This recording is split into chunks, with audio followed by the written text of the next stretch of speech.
تم اسی کی بات کرو. یہاں اس آیت کریمہ میں وہی بات کہی گئی. موسیٰ جیسا اللہ کا جلیل القدر پیغمبر کوہ طور پر جہاں اللہ تعالیٰ بلاتا ہے, بات کرتا ہے اور یہ تمنا کرتے ہیں, ان کی منورت میں تمنا, آرزو, ان کی یہ تمنا ہوتی ہے, آرزو کہ میں اللہ کو دیکھوں. اپنے سر کی آنکھوں سے آواز آتی ہے, لن ترانی, تو مجھے نہیں دیکھ سکتا, تو مجھے نہیں دیکھ سکتا. حضرت موسیٰ کی تمنا کو ریجیکٹ کر دیا گیا, ان کی آرزو کو مسترد کر دیا گیا, تو مجھے نہیں دیکھ سکتا.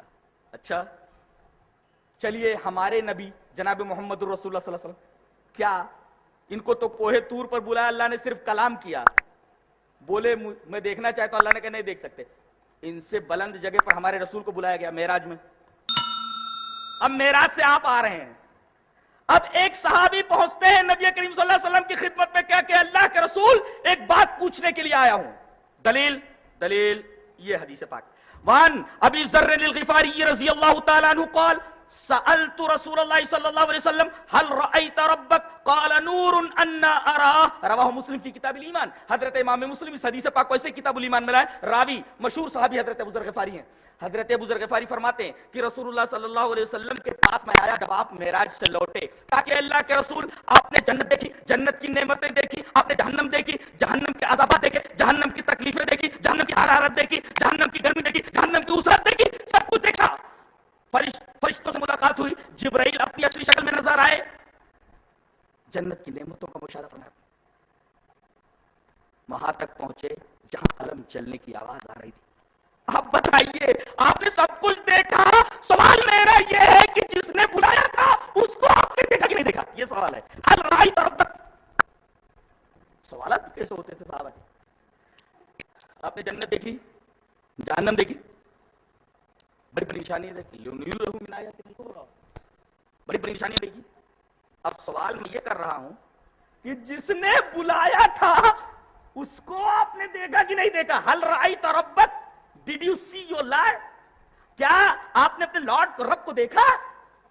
آپ نے فرمایا قال, آپ نے فرمایا نور انا ارا, تو نور ہے, میں بھلا کہاں دیکھ پاؤں گا, میں کہاں دیکھ سکتا ہوں. نبی کریم صلی اللہ علیہ وسلم نے ابو ذر غفاری کے جواب میں فرمایا کہ میں نے نور دیکھا ہے, اللہ تبارک و تعالیٰ کا دیدار نہیں کیا, تو نور ہے, میں کہاں دیکھ سکتا ہوں, میں نہیں دیکھ سکتا. گویا اتنی بلندی پر بلائے جانے کے بعد بھی اللہ تبارک و تعالیٰ نے اپنا دیدار نبی کو نہیں کرایا. جس طرح موسیٰ سے کوہ طور پر بات کی, ایسے ہی وہاں بھی نبی سے بات چیت ہوئی, اللہ نے اپنا دیدار نہیں کرایا. یہ تو مسلم شریف کی روایت کتاب الایمان کی ہے. اب جی چاہتا ہے میں بخاری کی روایت آپ کے سامنے پیش کر دوں. روایت دلیل اس طرح, وان عائشہ رضی اللہ تعالی عنہا قالت من حدثك ان محمدا راى ربه فقد كذب وهو يقول لا تدرك الابصار ومن حدثك انه يعلم الغيب فقد كذب وهو يقول لا يعلم الغيب الا الله. رواه البخاری فی کتاب التوحید. حضرت امام بخاری اس حدیث پاک کو کتاب التوحید میں لا رہے ہیں. اس کا مطلب یہ جو مسئلہ بیان کرے, اس کا تعلق, اس کا ریلیشن ڈائریکٹ توحید سے ہے. جو مسئلہ بیان کرے کیا بیان کیا گیا ہے, آئیے دیکھتے ہیں اس حدیث کو. حضرت عائشہ صدیقہ کائنات نبی کریم صلی اللہ علیہ وسلم کی زوج مطہرہ فرماتی ہیں کہ جو تم سے یہ کہے کہ محمد صلی اللہ علیہ وسلم نے اپنی آنکھوں سے دیدار کیا ہے اللہ کا, وہ جھوٹ بولتا ہے, اس لیے کہ قرآن کی آیت اس کے خلاف ہے. وہ قرآن حکیم سے استشہاد کرتی ہیں. لا تدرکہ الابصار وہو یدرک الابصار, اس کو آنکھیں نہیں دیکھ سکتی. کیا بات ہے, کیا بات ہے. یچکشسا ن پشیتی این چکشوسی پشیتی تدیو برہم تم ودی نیدم یدیدم اپاستے. ان عائشہ رضی اللہ تعالی عنہ قالت من حدثك ان محمدا راى ربه فقد كذب وهو يقول لا تدركه الابصار ومن حدثك انه يعلم الغيب فقد كذب وهو يقول لا يعلم الغيب الا الله. رواه البخاری فی کتاب التوحید. حضرت عائشہ فرماتی ہیں کہ جو تم سے یہ کہے کہ محمد صلی اللہ علیہ وسلم نے اپنے رب کو اپنی آنکھوں سے دیکھا, وہ جھوٹ بولتا ہے, اس لیے کہ اس آیت کریمہ کے خلاف یہ بات ہے کہ اسے آنکھیں نہیں دیکھ سکتی. اور جو تم سے یہ کہے کہ اللہ کے رسول کو غیب کا علم تھا, وہ بھی جھوٹ بولتا ہے, اس لیے کہ یہ بات اس آیت کریمہ کے خلاف ہے کہ لا یعلم الغیب الا اللہ, اللہ کے علاوہ کوئی غیب کا علم نہیں رکھتا. کیا بات ہے, سبحان اللہ. گویا کہ اللہ کو دیکھنا یہ ڈائریکٹ توحید سے متعلق ہے, کوئی اس کو دیکھ نہیں سکتا. اچھا, خواب میں کیا اللہ کے رسول نے دنیا میں خواب میں دیکھا ہے اللہ کو؟ ہاں, دیکھا ہے خواب میں دیکھا ہے، لیکن خواب میں دلیل یہ حدیث پاک. وان خالد ابن لجلاج، ایسا نام ہے دیکھو، لجلاج نام ہے.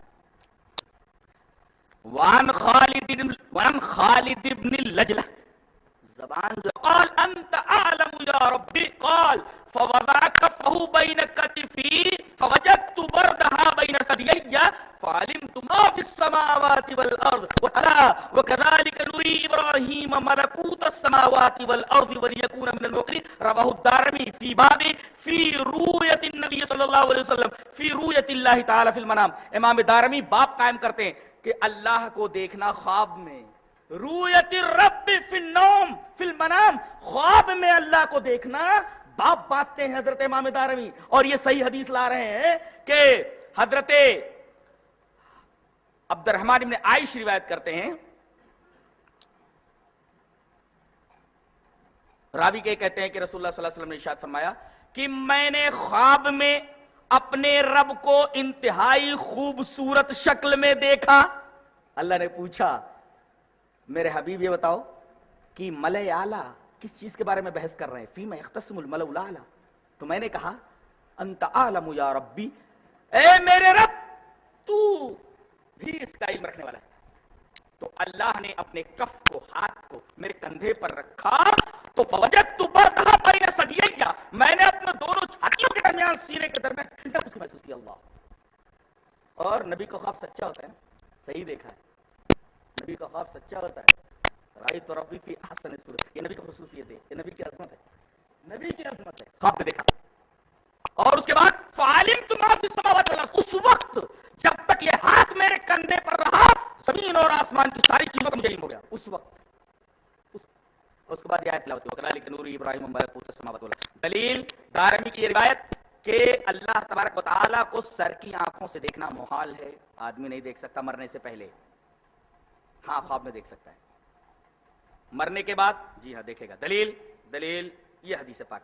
وان قیس ابن ابی حازم حدثنا جریر قال خرج علینا رسول اللہ صلی اللہ علیہ وسلم لیلۃ البدر فقال انکم سترون ربکم یوم القیامۃ کما ترون هذا لا تزامون فی رؤیتہ. رواہ البخاری فی کتاب التوحید. حضرت امام بخاری اس حدیث پاک کو اسے کتاب التوحید میں لائے. راوی قیس ابن ابی حازم ہے. وہ کہتے ہیں کہ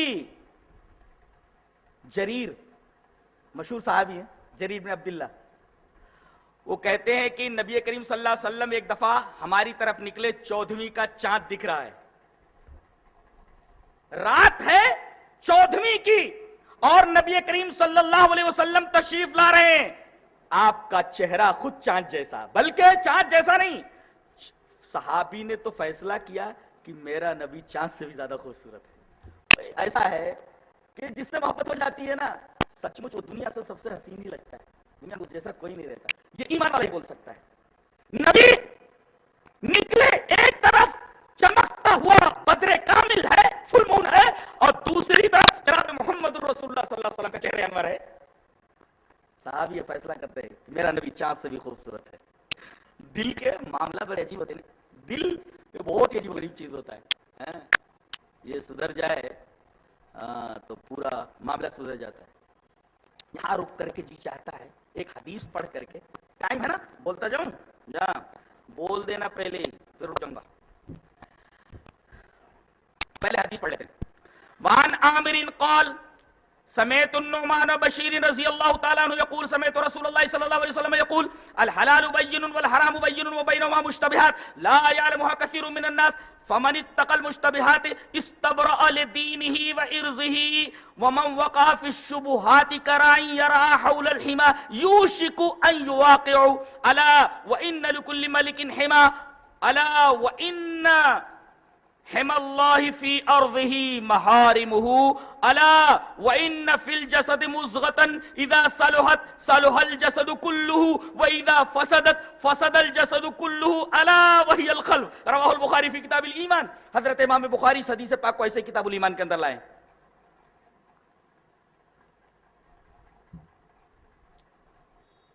یہ روایت بخاری کتاب الایمان میں ہے. میں نے پوری روایت پڑھ دی، ایک صفحے پر ہے یہ، میں نے پوری روایت پڑھ دی ہے.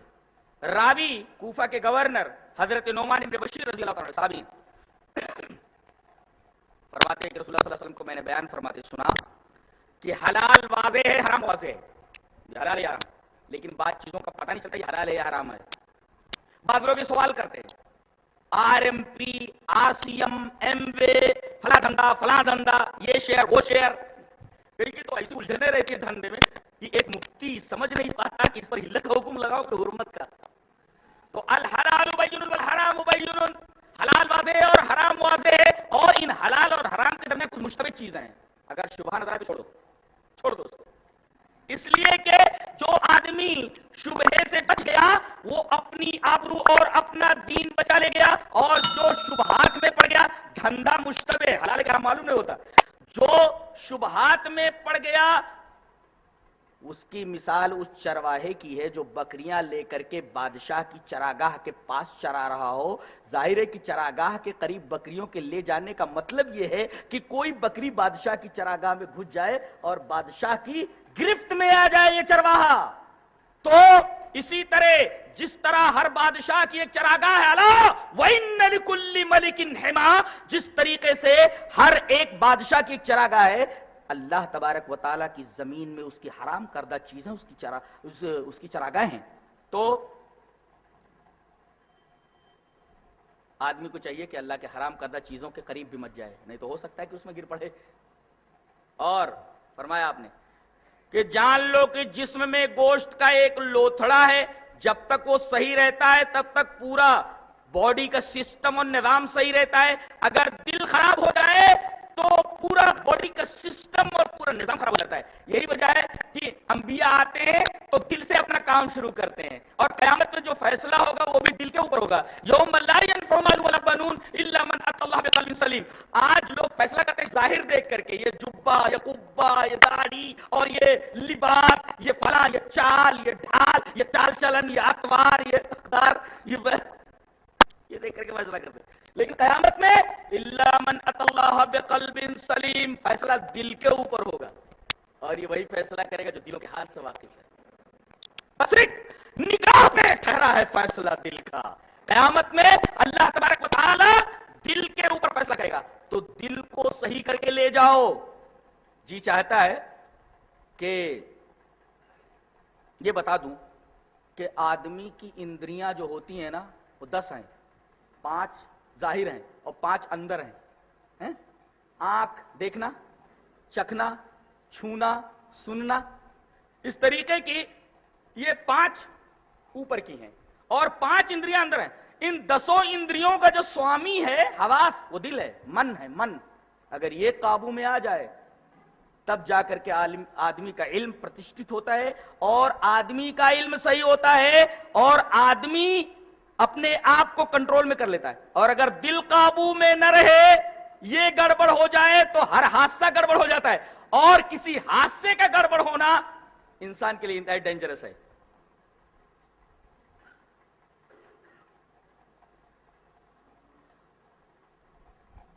تو دل بڑی عجیب و غریب چیز ہے، وہ ایک طرف چاند کو دیکھ رہے ہیں، ایک طرف رسول کو۔ ایمان سے بھرا ہوا دل یہ فیصلہ کرتا ہے کہ میرا نبی چاند سے بھی زیادہ خوبصورت ہے۔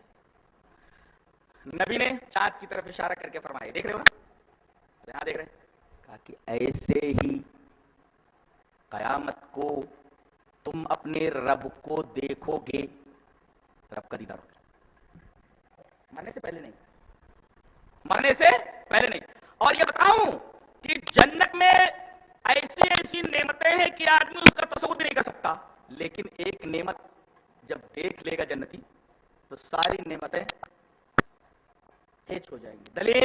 دلیل اس طرح مان صہیب رضی اللہ تعالی عنہ عن النبی صلی اللہ علیہ وسلم قال اذا دخل اہل الجنت الجنت